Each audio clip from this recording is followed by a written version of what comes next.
नमस्कार। गणेश विसर्जन के तुरंत बाद श्राद्ध पक्ष लगने वाले हैं। श्राद्ध पक्ष में हम लोग देखते हैं कि यह हमारा दुर्भाग्य नहीं तो और क्या है कि इतना शुभ और मंगलकारी समय 365 दिन में सबसे शुभ और मंगलकारी समय ये श्राद्ध पक्ष ही होते हैं।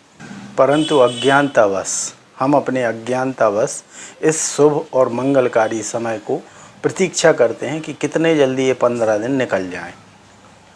हम बस यही सोचते हैं कि ये 15 दिन कितने जल्दी निकल जाएं। हम भारतवासियों में एक महत्वपूर्ण दोष होता है कि हम किसी भी तथ्य को इतना महिमा मंडित कर देते हैं कि उसका स्वरूप ही बदल जाता है।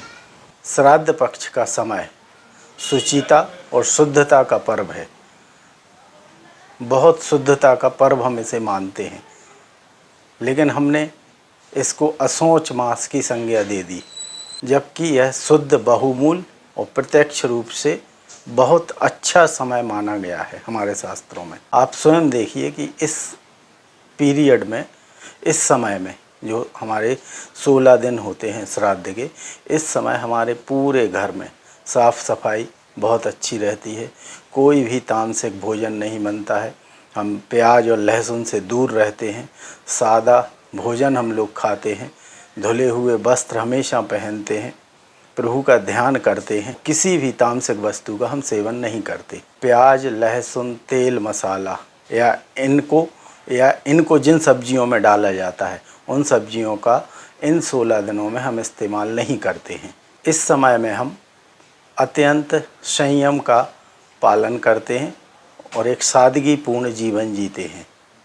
विलासितापूर्ण जीवन का हम इन 16 दिनों में त्याग करते हैं। हम अपनी 5 इंद्रियों पर इस समय मन, कर्म, वचन से पवित्र होकर उन पर नियंत्रण रखकर हर एक कार्य को करते हैं। इतने के बाद भी इस माह को कई लोग असोच मास की संज्ञा देते हैं।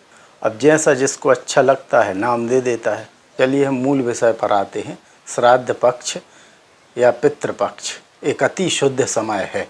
इस काल में हम सांसारिक प्रपंच से दूर रहते हैं, मोह माया से दूर रहते हैं। मोह माया वाले जितने भी क्रियाकलाप हैं हम उनसे दूर रहते हैं। इसलिए इस पक्ष में लोग विवाह, मकान का निर्माण और भी कई चीज़ें हैं, वैदिक यज्ञ आदि वर्जित होते हैं। ये हमारे 48 संस्कार होते हैं जो उनको हम दूर रखते हैं।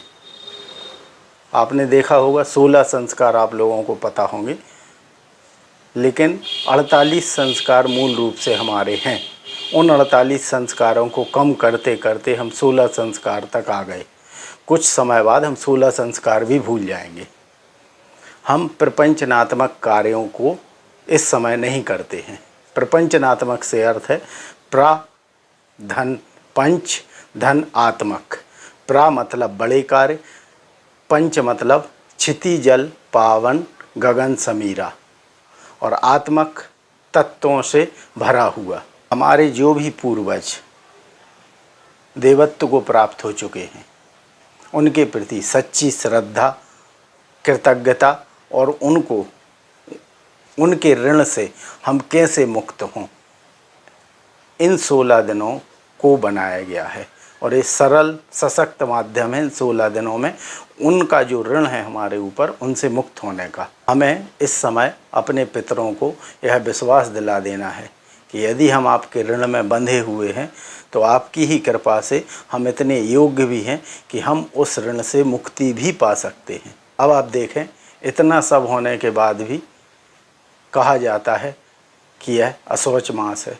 हमारे यहाँ कहा जाता है कि इस संसार में कोई भी माता पिता ऐसे नहीं होते जो अपने प्रति श्रद्धा रखने वाली संतान को कष्ट दें या उसके दुर्भाग्य को दूर ना करें।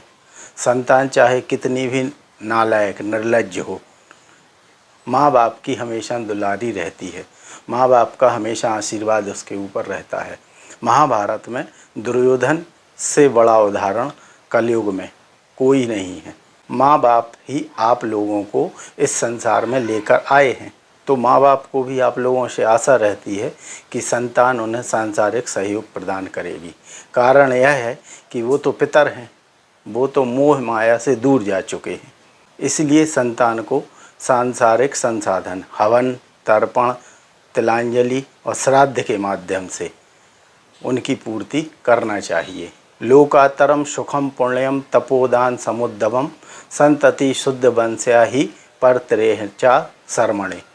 आज देखा जाता है कि परिवार में रोग, दुख, दरिद्रता, बांझपन, पितृदोष, देवदोष, कुल दोष, बहुत सारे ऐसे दोष होते हैं जहां व्यक्ति कुंडली उठाए घूमता रहता है कि इनसे हमें मुक्ति मिल जाए।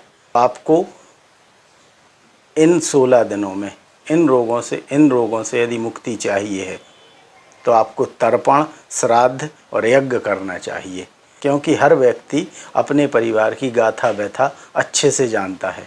और यदि ऐसा व्यक्ति इन 16 दिनों को छोड़कर अन्य देवी देवताओं की आराधना में लग जाए और इन 16 दिनों में अपने पितरों को याद ना करे तो वो देवी देवता भी उससे रुष्ट हो जाते हैं। आपने देखा होगा, हमारे यहाँ प्रधानमंत्री है, राष्ट्रपति है, राज्य में मुख्यमंत्री होता है, हमारे यहाँ कलेक्टर भी है। क्या आप उससे जाकर सीधे मिल सकते हैं?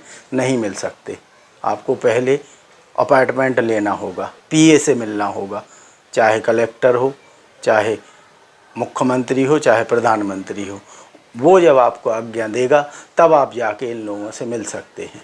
इसी प्रकार पितर भगवान और हमारे बीच एक कड़ी है, हम उनको पीए बोल सकते हैं आज की समय के अनुसार। यदि वो हमसे खुश नहीं हैं तो भगवान भी हमसे कभी खुश नहीं होंगे, क्योंकि जो भी हम यहाँ से अपनी इच्छा अनुसार मांगेंगे तो वो पितर लोक तक ही सीमित हो जाएगी, उसके ऊपर नहीं जाएगी। जबकि कुछ ज़्यादा पढ़े लिखे समाज सुधारक व्यक्ति उल्टा सीधा आरोप लगाते हैं कि अरे इस सब से क्या होता है, इस तर्पण श्राद्ध से कुछ नहीं होता है। तो तुलसीदास जी ने कहा है, जाको प्रभु दारुण दिख दीना ताकि मति आगे हर लीना।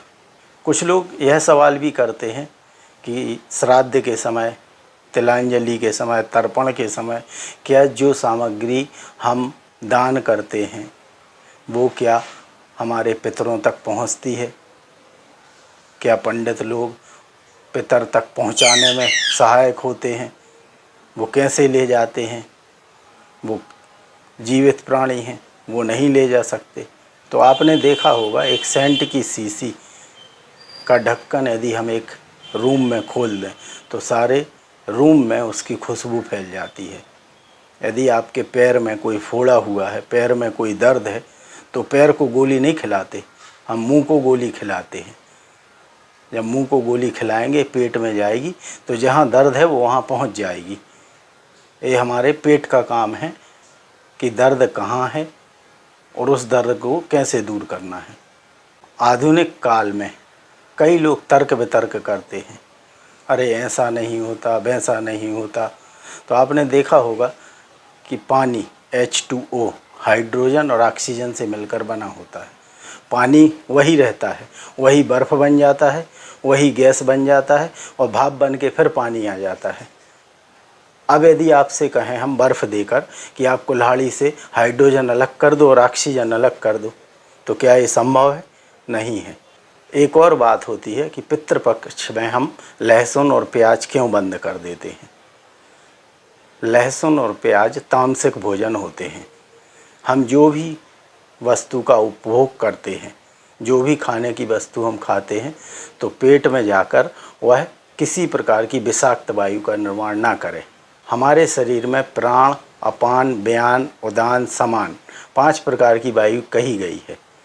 यदि हम प्याज और लहसुन का सेवन करते हैं इस पितृपक्ष में, तो हमारे पेट में जाकर वह विषाक्त वायु का निर्माण करती है और ऐसी विषाक्त वायु का उत्सर्जन होता है। तो शुचिता और शुद्धता नहीं रह सकती। क्यों? क्योंकि प्याज और लहसुन में कैल्शियम फास्फाइड, अमोनियम साइट्रेट और साइटोमिक एसिड, ये 3 चीज़ें पाई जाती हैं जो हमारे शरीर में अंदर जाकर विषाक्त एवं प्रदूषित वायु का निर्माण करते हैं। और हम जो भोजन खाते हैं वो गरिष्ठ हो जाता है और अभी गर्भित वायु का निष्कासन होता है, तो शुचिता और शुद्धता नहीं रह सकती।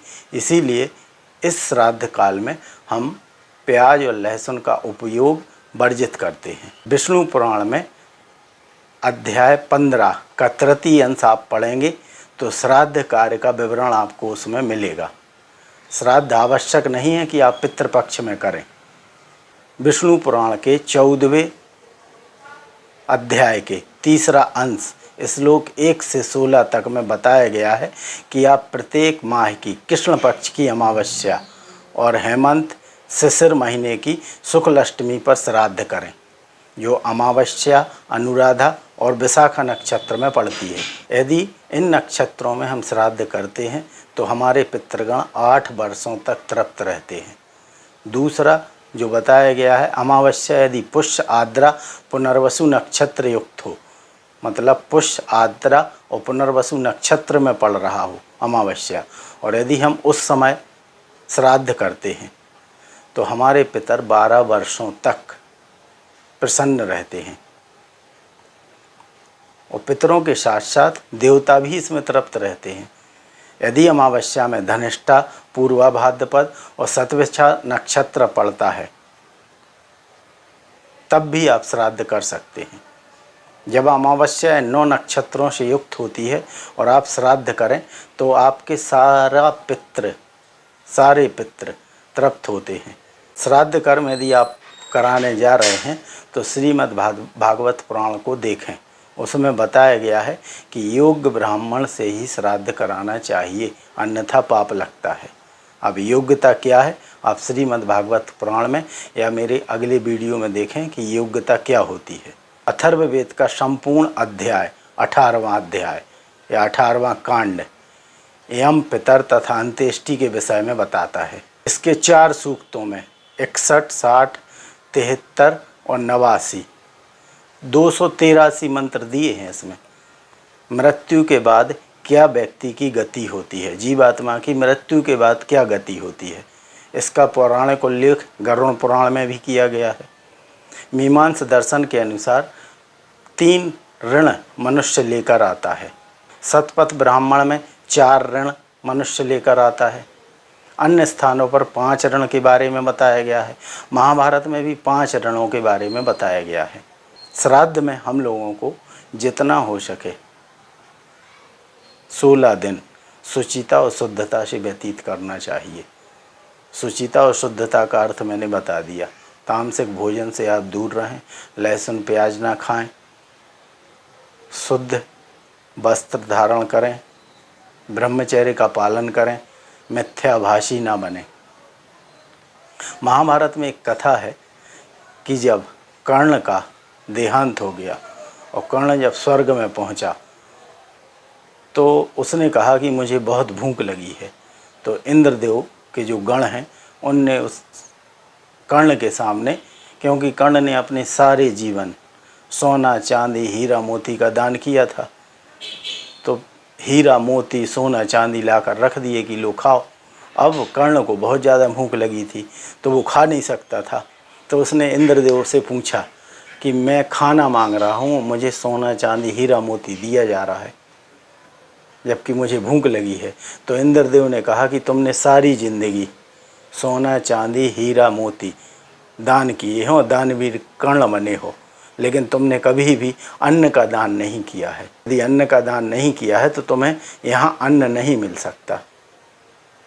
तो कर्ण ने प्रार्थना की कि मुझे 15 दिन के लिए, इन्हीं 15 दिनों में श्राद्ध के समय पृथ्वी पर जाने का अवसर दिया जाए, वहाँ जाकर मैं अपने पूर्वजों के नाम से अन्न दान करूं और मुझे यहाँ वापस आकर वह प्राप्त हो।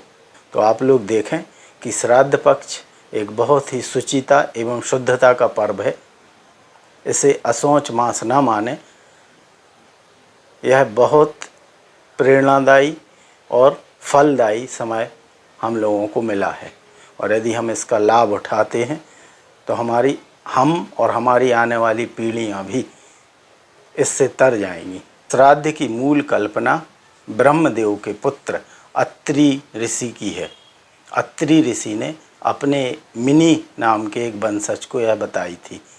मनु ने प्रथम श्राद्ध क्रिया इस पृथ्वी पर की थी, इसीलिए मनु को श्राद्ध देव कहा जाता है। रामचरितमानस में, कूर्म पुराण में, आदित्य पुराण में, मार्कंडेय पुराण में और गरुड़ पुराण में श्राद्ध क्रिया के बारे में बहुत कुछ बताया गया है। यदि आप लोग इनका अध्ययन करें तो काफ़ी अच्छा होगा। अब श्राद्ध कैसे किया जाता है, तर्पण कैसे किया जाता है, श्राद्ध किसका करना चाहिए, तर्पण कहाँ करना चाहिए, इसका विवरण मैं आगे आने वाली वीडियो में दूंगा। नमस्कार।